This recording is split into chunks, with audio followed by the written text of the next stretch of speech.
Bienvenidos al reino de Bardeloa. Para hoy voy a hablar de unas antiguas fiestas griegas conocidas como las Tesmoforias. El efecto de las causas análogas actuando sobre la constitución similar de la mente humana en diferentes países y bajo distintos cielos es la consecuencia de la casualidad. Perséfone fue conocida también como Coré, porque significaba doncella o muchacha. Ella nació producto de un amorío entre el dios del trueno Zeus y una antigua diosa cretense de la agricultura, conocida después como Demeter, a la cual los romanos llamaron luego Ceres, en honor a los cereales. El mito nos cuenta que la doncella estaba jugando en un prado, recogiendo flores con las hijas de Océano, el dios del mar todo abarcador, del cual viene el nombre etimológico de océano, cuando de repente vio una planta magnífica con cientos de flores que extendían su fragancia por todas partes, que la diosa Gea, por orden de Hades, había enviado expresamente para seducirla. Cuando nuestra protagonista se dirigió a tomarlas, la tierra se abrió y apareció el gran dios en un carro de oro y la llevó al abismo, a pesar de sus gritos, para convertirla en la reina del mundo subterráneo. Los alaridos de Perséfone solo llegaron a oídos de su madre Demeter y también a los de Hécate, que era la diosa de la luna. Pero cuando la primera, acongojada, intentó seguir el rastro de su hija, encontró que sus huellas habían sido borradas y cambiadas por las de un cerdo, porque coincidió de la forma más curiosa y ridícula que el momento del rapto una manada de cerdos había estado hociqueando en los alrededores. En el mito, el nombre del cuidador de los chanchos era Eubuleo, que significa buen consejero, y fue en épocas anteriores un apelativo del dios del mundo subterráneo, es decir, un apodo. Cuando la tierra se abrió para secuestrar a Perséfone, aquellos cerdos también cayeron en la grieta, y es por lo que los cerdos juegan tal papel en los ritos de Demeter y Perséfone. El festival llamado Tesmoforias se daba en memoria de las penas y alegrías pertenecientes a la diosa de los cereales. En el rito se ofrecían lechones de una forma que nos sugiere que hubo un sacrificio humano previo del tipo sangriento, parecido al de Chicomecoatl. Este festival griego se celebraba en octubre y participaban exclusivamente mujeres. Eran ritos prehoméricos, es decir, reliquias de un período anterior llamado Pelásgico, cuando la hierática civilización de la Edad de Bronce de Creta y Troya estaba en pleno florecimiento y los dioses guerreros Zeus y Apolo de los posteriores griegos patriarcales aún no habían llegado a reducir el poder de las grandes diosas. Pero volviendo a nuestra fiesta, antes de que empezara, unas mujeres vírgenes a quienes llamaban aguadoras ayunaban en 9 días en memoria de los días que pasó Demeter con angustia vagabundeando por la tierra, llevando en cada mano una larga antorcha. Las Tesmoforias duraban 3 días y el primer día se llamó Cátodos y Ánodos, que significa bajada y subida respectivamente. El segundo día Nesteia, que es ayuno, y último día Caligeneia, que es bien nacida. Durante el primer día se arrojaban tortas cocidas, ramas de pino con sus piñas y cerdos vivos a una sagrada cripta llamada Mégara, donde se les abandonaba para que se pudrieran durante un año. Los huesos del año anterior se subían otra vez a la superficie de la tierra y se colocaban sobre un altar. En este momento también se arrojaban a la grieta o cámara figuras de serpientes y de seres humanos hechas de harina y trigo. Se creía que en el interior había serpientes guardianas consumiendo todo lo que se arrojaba, por eso se escuchaba un zumbido ensordecedor cuando las barrenderas, que serían unas mujeres no vírgenes, tomaban los restos y los reemplazaban por aquellas conocidas imágenes para que se vayan las serpientes que ellas consideraban que eran las guardianas de los santuarios.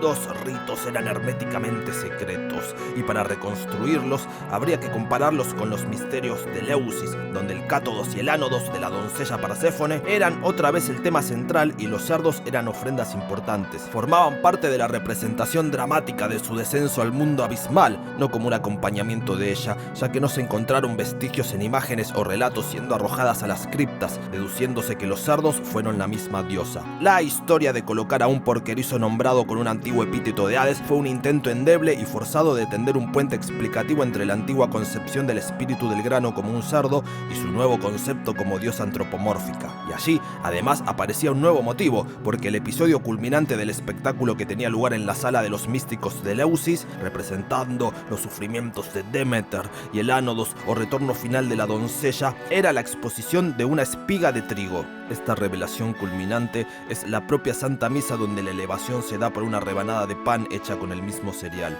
¿Cuál pudo haber sido el significado de un acto tan simple como el de levantar un tallo de un cereal? ¿Cuál es el significado de la elevación de la hostia en la misa? Como en cualquier juego de representación religiosa tradicional, el objeto sagrado ha de ser identificado en el momento de la ceremonia con el dios. El tallo cortado es la retornada Perséfone, que estaba muerta pero ahora vive en el grano. En ese momento se golpeaba un gong de bronce y aparecía una joven sacerdotisa personificándola. Ya para el final representaban un himno alegre. La muerte no era un mal, era una bendición. Por eso hay trinidades de diosas identificadas con las plantas locales: el cerdo, el mundo subterráneo y la luna. Porque estos ritos aseguraban un crecimiento de las plantas como el paso del alma a la tierra de los muertos. Para el segundo día de ayuno colocaban figuras de maíz y trigo que representaban serpientes y seres humanos junto con los cerdos. Los cerdos se dejaban hasta que la carne se pudría, cuando sus huesos se sacaban y se reverenciaban como reliquias, mientras que las figuras de trigo eran consumidas por las serpientes. Finalmente, en la Caligeneia, descendían a las cavernas y asustaban a las serpientes dando palmadas en un repique de sonidos, racionalizado como un ardid para alejarlas, acompañando la colocación de los cerdos y los pasteles bajo tierra. Así sacaban dichos restos y los depositaban en el ara. Se creía que todo aquel que cogiera algunos trozos de aquella carne podrida y de las tortas y los sembrara juntamente con sus semillas de cereal en el campo, se iba a asegurar solo por eso una buena cosecha. El ritual está relacionado rasgo a rasgo con el de los jóvenes y las doncellas asesinadas entre una baraúnda de tambores, pero ha sido revisado para que se ajuste a la actitud hacia el sacrificio humano. ¿Por qué había figuras de serpientes en el ritual si este animal jamás aparece en los relatos de Demeter ni Perséfone?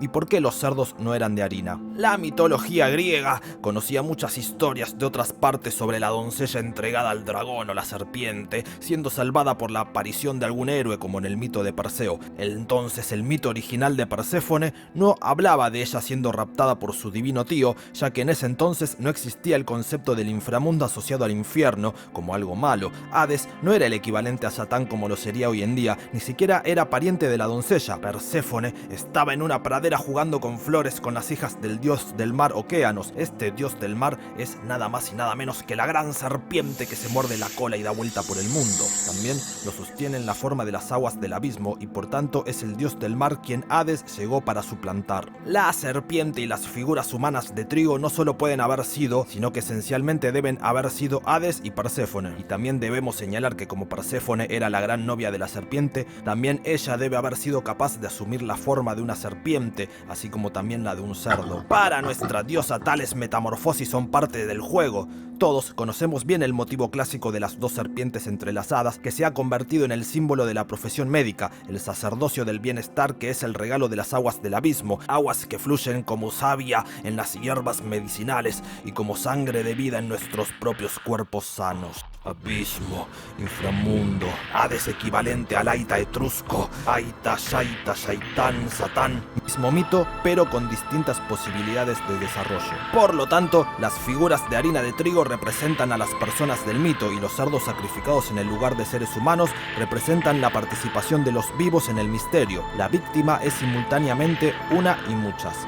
El animal había sido imaginado como dios o este concebido como animal. El dios se desprendía de su forma animal y se antropomorfizaba. Entonces el animal, que al principio mataban en su carácter de dios, llegaba a ser visto como una víctima que se le ofrecía a causa de su hostilidad a la deidad. El dios era sacrificado a sí mismo como su propio enemigo. Los números 3 y 9 son importantes en los ritos griegos relacionados a nuestra triple diosa, Demeter, Hécate, Perséfone, viva, muerta y resucitada. También están metidos no solo en los días o partes de la comida, sino en las notas del último canto coral, al igual que en el redoble del tambor y el sonido de las palmas para alejar a las serpientes. Aunque sean 3 días, la fiesta de las tesmoforias es un uroboros de serpientes cruzadas, porque no tiene principio ni final, porque así como termina con la carne de una cerda que se comen las mujeres, al mismo tiempo comienza con la otra parte que se guarda en las criptas hasta el siguiente año, en que se sacaba para sembrarla junto con la semilla con el único propósito de garantizar una buena cosecha. La comida era el sacramento solemne o comunión en que los fieles participaban del cuerpo de Dios, porque estos ritos tenían sus analogías en las costumbres populares de la Europa septentrional. Gracias al ritual de las tesmoforias,